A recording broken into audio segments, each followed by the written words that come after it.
Let's mic news wrap. Let's mic news wrap में अब सुनते हैं दिन भर की अहम खबरें सिर्फ 10 मिनट में। सबसे पहले हेडलाइंस।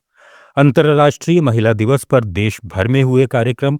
राहुल गांधी ने कहा, महिलाएं पुरुषों से ज्यादा बुद्धिमान। निशांत कुमार ने पिता नीतीश कुमार की गैर मौजूदगी में ज्वाइन की जदयू। पार्टी कार्यकर्ताओं और ललन सिंह समर्थकों में हुई मारपीट। और अविमुक्तेश्वरानंद सरस्वती पर एफआईआर करने वाले आशुतोष महाराज पर हुआ जानलेवा हमला, शंकराचार्य को ठहराया जिम्मेदार। अब खबरें विस्तार से। अंतर्राष्ट्रीय महिला दिवस के मौके पर आज देश भर में कई कार्यक्रम हुए। कांग्रेस नेता राहुल गांधी ने केरल में छात्राओं से बातचीत के दौरान कहा कि महिलाएं आमतौर पर पुरुषों से ज्यादा बुद्धिमान होती हैं।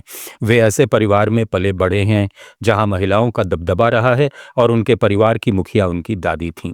राहुल गांधी ने सोशल मीडिया पर छात्राओं से हुई बातचीत का वीडियो भी शेयर किया। उन्होंने कहा कि केरल की छात्राओं से हुई बातचीत बेहद प्रेरणादायक रही और उनके सपनों, जिज्ञासा और आत्मविश्वास ने उन्हें काफी प्रभावित किया।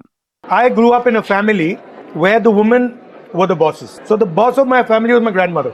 And I've always been in my family, like on this table, I'm always outnumbered by women. So women are generally more intelligent than men, for the most part. Men are in a hurry, and men get blinded by, silly things. I'm very self-confident. Women think longer term. They're more like, they don't apply direct power, they apply indirect power. It's more effective. And what are you planning to do afterwards? Samajwadi party के प्रमुख अखिलेश यादव ने कहा कि महिलाएं जितनी प्रगतिशील होंगी, समाज भी उतना ही आगे बढ़ेगा। लखनऊ में मीडिया से बातचीत में उन्होंने दावा किया कि समाजवादी पार्टी ने हमेशा नारियों को सम्मान दिया है, लेकिन आज उत्तर प्रदेश में महिलाएं खुद को सबसे ज्यादा असुरक्षित महसूस कर रही हैं। कि हम महिलाओं को, बेटियों को, नारी को हमेशा सम्मान दिया है। हमने अगर अपने भगवानों के भी नाम लिए हैं तो पहले सीता का नाम लेते हैं, फिर राम आते हैं, राधा, कृष्ण, ऐसे बहुत सारी चीज़ें हैं जो हम अपने पौराणिक उनसे सीख सकते हैं। लेकिन इधर जो हालात हम देखते हैं, खासकर उत्तर प्रदेश के, सबसे ज़्यादा असुरक्षित महिलाएं अगर कहीं हैं तो उत्तर प्रदेश में हैं। और पढ़ाई से लेकर के रोजगार और उनके सम्मान की कोई चिंता सरकार को नहीं है। और अगर उन्होंने फैसले लिए होते तो आज सबसे प्रोग्रेसिव स्टेट दिखाई देता, क्योंकि देश के प्रधानमंत्री भी यहीं से हैं और पिछले 10 साल से सरकार उत्तर प्रदेश की चल रही। अरुणाचल प्रदेश के ईटानगर में महिला और बाल विकास विभाग ने 10 किलोमीटर मैराथन और 5 किलोमीटर फन रन का आयोजन किया, जिसमें बड़ी संख्या में लोगों ने हिस्सा लिया। राज्यपाल केटी पटनायक ने अपने संदेश में महिलाओं से अपने अधिकारों के प्रति जागरूक रहने, आत्मविश्वास के साथ नेतृत्व की भूमिका निभाने और आर्थिक स्वतंत्रता हासिल करने का आह्वान किया। उधर नागालैंड में महिलाओं के सशक्तिकरण पर एक दिलचस्प सामाजिक चर्चा सामने आई। नागालैंड के जाने माने मीडिया हाउस की एक परिचर्चा में नगा पुरुषों ने कहा कि महिलाओं का सशक्तिकरण पुरुषों के खिलाफ संघर्ष नहीं, बल्कि समाज को साथ मिलकर आगे बढ़ाने की प्रक्रिया है। उनका कहना था कि महिलाओं को निर्णय, निर्माण, शिक्षा और नेतृत्व में बराबर अवसर देना जरूरी है, ताकि वे समाज के भविष्य को आकार देने में सक्रिय भूमिका निभा सकें। बिहार में मुख्यमंत्री नीतीश कुमार के बेटे निशांत कुमार ने औपचारिक तौर पर जदयू की सदस्यता ग्रहण कर ली। पटना स्थित जदयू कार्यालय में कार्यकारी अध्यक्ष संजय झा ने उन्हें सदस्यता दिलाई, जबकि राजीव रंजन सिंह ने उन्हें पार्टी का गमछा पहनाकर स्वागत किया। इस दौरान नीतीश कुमार और निशांत कुमार जिंदाबाद के नारे लगाए गए। कुछ कार्यकर्ता ललन सिंह जिंदाबाद के नारे लगाने लगे तो कुछ कार्यकर्ताओं ने कहा कि सिर्फ निशांत कुमार के समर्थन में नारे लगेंगे। इसके बाद पार्टी कार्यकर्ताओं और ललन सिंह समर्थकों के बीच जमकर मारपीट हुई। हालांकि इस कार्यक्रम में खुद मुख्यमंत्री नीतीश कुमार मौजूद नहीं रहे। सदस्यता लेने के बाद निशांत कुमार ने कहा कि वे पार्टी के लिए पूरी मेहनत से काम करेंगे और अपने पिता के पिछले 20 साल में किए गए विकास कार्यों को आगे बढ़ाएंगे। शंकराचार्य स्वामी अभिमुक्तेश्वरानंद सरस्वती के खिलाफ एफआईआर कराने वाले आशुतोष महाराज पर जानलेवा हमला हुआ है। आशुतोष महाराज के मुताबिक वे रीवा एक्सप्रेस से गाजियाबाद से प्रयागराज जा रहे थे और फर्स्ट एसी कोच में बैठे थे। तभी सिराधु रेलवे स्टेशन के पास एक अज्ञात हमलावर ने धारदार हथियार से उनकी नाक काटने की कोशिश की और चेहरे और हाथ पर कई वार किए, जिससे वे गंभीर रूप से घायल हो गए।